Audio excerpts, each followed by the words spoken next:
let's talk about bonds going down. This is a long-term chart, the 10-year Treasury.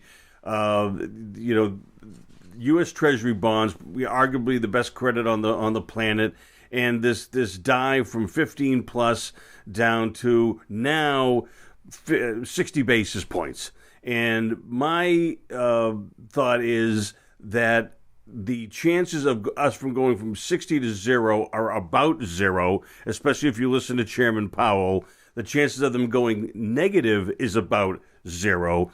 And there's a great rule of thumb. For every 1% increase in the rate of interest rate, the bond price goes down by 10%. So if you're at 100, it goes to 90.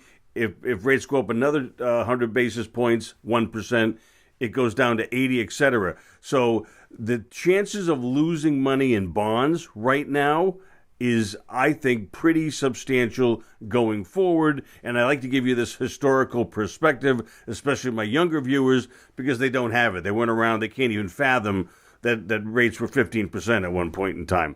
This is money supply. And I just show this to again, put historical context. This is a 30-year chart. As you know from my prior shows, the longer time period a chart has, I always ask you to look at the time period covered by the axis, because I think the news media uses short-term time frames to make near-term moves look more dramatic than they are, CNBC. But here's the long-term money supply, and the Fed is printing money like crazy in unprecedented levels. And, you don't have to be much of a technician to see that when money supply goes up dramatically, interest rates follow. Now, this is the Fed funds rate. This is the short-term interest rate that the Federal Reserve sets as they lend to banks. Now, the long-term Treasury, 10 years to 30 years, is they don't control that anywhere near like they control the short part of the curve. So I think bonds are going down. And then this is gold. And again, here we are at 1900 plus.